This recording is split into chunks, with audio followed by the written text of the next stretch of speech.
बरसात होती थी सूख जाता है पत्थर। बरसात होने के पहले टपकता है, बरसात होती ही सूख जाता है। जब बरसात नहीं होती है तो किसान बहुत परेशान होते हैं। तो हम लोगों से पूछते हैं कि पंडित जी पानी पत्थर पर टपक रहा है कि नहीं टपक रहा है। तो उनको ये मालूम हो जाता है कि नहीं पत्थर टपक रहा है, तो उनको पूर्ण विश्वास हो जाता है कि यदि मंदिर टपक रहा है तो बरसात अवश्य होगी। नमस्कार, मैं जितेश सिंह चौहान। उत्तर प्रदेश बारिश का इंतजार कर रहा है। बता रहे हैं कि मानसून आ गया है लेकिन बारिश नहीं हो रही। बारिश क्यों नहीं हो रही?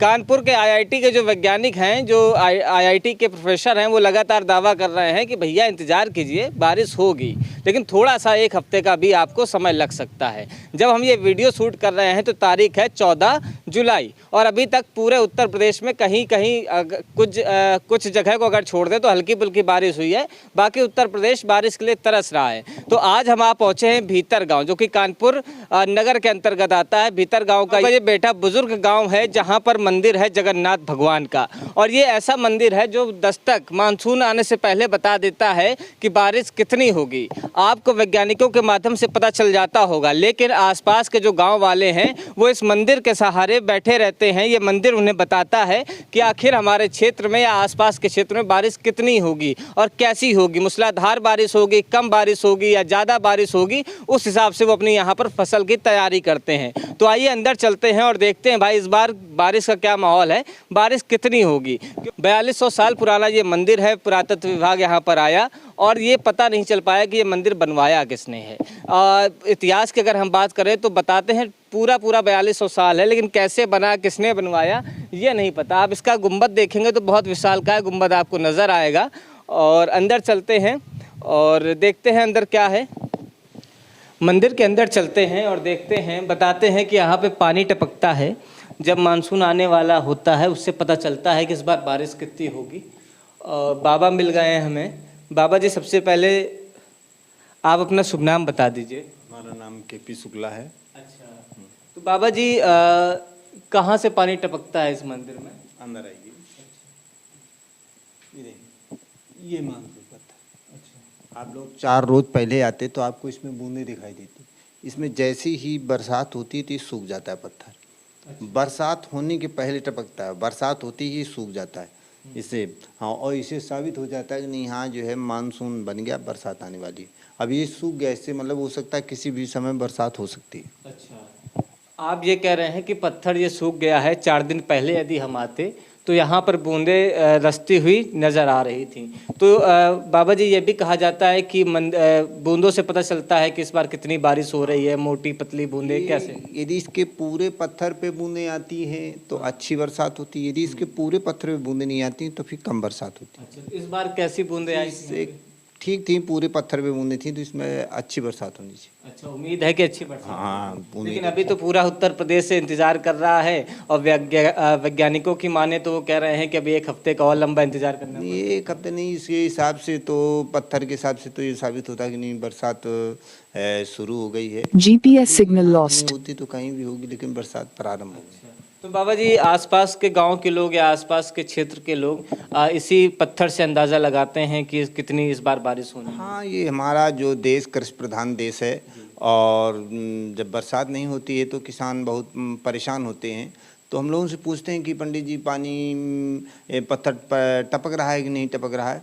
तो उनको ये मालूम हो जाता है कि नहीं पत्थर टपक रहा है, तो उनको पूर्ण विश्वास हो जाता है कि यदि मंदिर टपक रहा है तो बरसात अवश्य होगी। अच्छा, तो इस बार भी बता रहे हैं, बाबा जी बता रहे हैं कि जो आपको पत्थर नज़र आ रहा होगा, बाद में पत्थर जो आपको नज़र आ रहा होगा, इस पत्थर में अभी बूंदें थीं और काफ़ी अच्छी संख्या में थीं, और जब बारिश आने वाली होती है तब ये बूंदें सूख जाती हैं। अब ये बूंदें सूख चुकी हैं और ये हर साल का नियम है बाबा। ऐसा कोई साल रहा कि कभी पत्थरों में पानी ना आया हो, इस तरीके की कभी? ऐसा नहीं है। जो है यदि पत्थर टपक रहा है तो बरसात अवश्य होगी, इसमें कोई दो राय नहीं।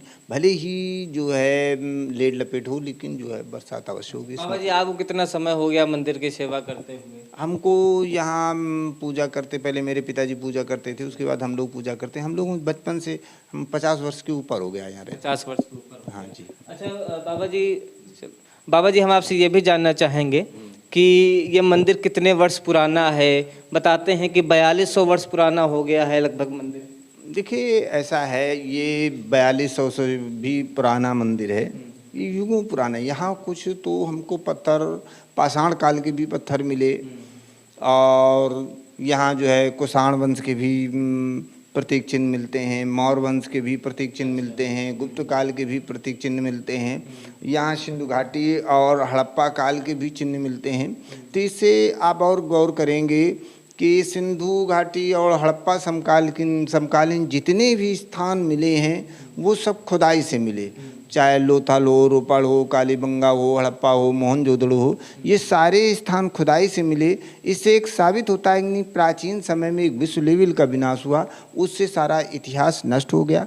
जब कोई बचेगा नहीं तो कौन बताएगा कहाँ क्या था। इससे साबित होता है कि नहीं, स्थान ही बहुत ही प्राचीनतम है। इसी वजह से यहाँ का जो है ये पुरातत्व या जो इतिहासकार जो है यहाँ का ये इतिहास नहीं खोज पा रहे हैं कि मूल स्वरूप इस मंदिर का किस राजा ने बनवाया। अच्छा, मूल स्वरूप इस मंदिर का नहीं पता है कि कब बना, क्योंकि ये गुंबद देख के लगता है कि बहुत पुराना है। देखो ऐसा है, ये गुंबद से कहने के लिए कह दिया जाए कि नहीं मंदिर ये रथाकार है, कमल की पंखुड़ियों पे बना हुआ है, लेकिन भवन का प्राय निर्माण उसी शैली में होता है जो वर्तमान में भवन निर्माण पद्धति प्रचलित होती है, और उसी भाषा में जो है वहाँ के कारीगर दक्ष होते हैं। तो अब गौर से देखेंगे बहर का जो मंदिर की जो बनावट शैली है वो सांची स्तूप पिरामिड टाइप पे है। इससे अनुमान ये लगता है कि जिस समय इसका मंदिर का अंतिम जीर्णोद्धार हुआ होगा उस समय या तो बौद्ध सभ्यता ज़्यादा प्रचार प्रसार में होगी या किसी बौद्ध धर्मी राजा ने इसका जीर्णोद्धार कराया होगा। दूसरी बात और देखेंगे कि मंदिर के आपको दक्षिण साइड में मोर बने हुए हैं, उत्तर साइड में जो है इसमें गरुड़ बने हुए हैं। अच्छा। हाँ, तो हम जब देखते हैं राजा हर्षवर्धन के ज़माने के जो सिक्के मिलते हैं उस समय राजा हर्षवर्धन का प्रतीक चिन्ह गरुड़ था। तो इससे अनुमान ये लगता है कि इसका अंतिम जीर्णोद्धार शायद राजा हर्षवर्धन के ज़माने में कराया गया हो। दूसरी बात और देखेंगे कि जैसे मंदिर में ऊपर चक्र लगा हुआ है, देखेंगे कि वैसे हमारे अग्नि पुराण के अंतर्गत आता है कि जो विष्णु मंदिर बनाने चाहिए उसमें चारों तरफ चक्र बनाने चाहिए और ऊपर चक्र लगाना चाहिए, लेकिन बहुत से मंदिर आपको मिलेंगे जिसमें आपको चक्र नहीं लगा हुआ होगा, लेकिन दो ही मंदिरों में आपको चक्र लगा मिलेगा, जैसे उड़ीसा की जगन्नाथपुरी और यहाँ चक्र लगा हुआ है। तो हम जब इतिहास के विशेष उसमें जाते हैं, जब अध्ययन करते हैं तो पता चलता है कि जो पहले चक्रवर्ती राजा जो थे वो अपने रथों में चक्र लगा के चलते थे। जैसा कि आज के युग में किसी को लाल बत्ती की मिल जाती तो उसे दूर से मालूम हो जाता कि नहीं कोई वीवीआईपी आदमी जा रहा है। इसी तरह जब चक्रवर्ती राजा लोग चलते थे तो उससे मालूम हो जाता था कि नहीं कोई चक्रवर्ती राजा जा रहा है।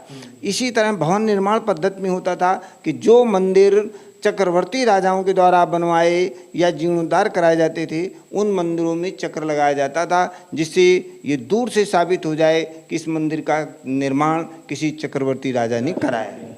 अच्छा बाबा जी, ये जो पत्थर है आप कह रहे हैं हर साल काफ़ी वर्षों से लगातार टपक रहा है, मानसून के समय पे उसमें बूंदें आ जाती हैं, तो इस पर वैज्ञानिकों ने शोध किया, ये पत्थर कैसा है, कुछ पता चला ये बूंदें कहाँ से आती हैं, कैसे इसमें पानी आता है? देखिए हम लोग पत्थरों के जानकार नहीं तो हमको एक जैसे पत्थर दिखाई देते हैं, लेकिन पत्थर नाना प्रकार के होते हैं। जैसा कि एक पारस पत्थर हम लेते हैं कि जिसको लोहे में छुआ देने से सोना बन जाता है, उसमें तीव्र क्रियाशीलता होती है। इसी प्रकार से पत्थर ही एक प्राकृतिक है, उसमें जो प्राकृतिक गुण है जो कि जो जैसे ही मानसून बनता है तो पसीज के टपकने लगता है। यही केवल इकलौता मंदिर है भारत में जिसमें मानसून बनता है और बूंदें आ जाती हैं? नहीं, हाँ मानसून मंदिर तो यही है, लेकिन अब ये पहले के लोगों का ज्ञान था कि ये मानसून पत्थर उनको जान, इसलिए उसको यहाँ लगाया गया। पत्थर और भी हो सकते हैं, लेकिन सबसे बड़ी बात जानकारी होने की बात है। अब हम किसी पत्थर में हीरा छुपा हो और हमको मालूम चमत्कार तो क्या सकते हैं कि एक चमत्कार है। ये चमत्कार, देखो प्रकृति ही एक विज्ञान है, चमत्कार है, वो प्रकृति ही ईश्वर है। वो सारी सब जो भी लीलाएं हैं तो सब प्रकृति की ही उसमें है। बाबा जी का ये कहना है कि हमारी जो हिंदू सभ्यता है, जो हमारा हिंदू धर्म है, उसमें बहुत सी ऐसी रीतियां हैं, बहुत सी ऐसी चीज़ हैं जो वैज्ञानिक पद्धति पर आधारित है। ये बेटा बुजुर्ग का मानसून मंदिर है भगवान जगन्नाथ जी का, और यहाँ पे मान्यता ये है कि मानसून जब आ रहा होता है, जब आने वाला होता है, तो यहाँ की बूंदों से पता चल जाता है कि इस बार बारिश कैसी होगी। पूरा उत्तर प्रदेश इंतज़ार कर रहा है बारिश का, और बाबा बता रहे हैं कि बूंदें जो हैं वो पत्थरों में आई थी 4 दिन पहले, अब बंद हो गई हैं। तो इससे ये अनुमान लगाया जा सकता है कि बारिश ठीक होगी, थोड़ा सा लेट है लेकिन अनुमान यही है कि बारिश सही होगी। नमस्कार, मैं जितेश सिंह चौहान। आपको हमारा ये वीडियो कैसा लगा हमें कमेंट बॉक्स पर लिखकर ज़रूर बताइएगा।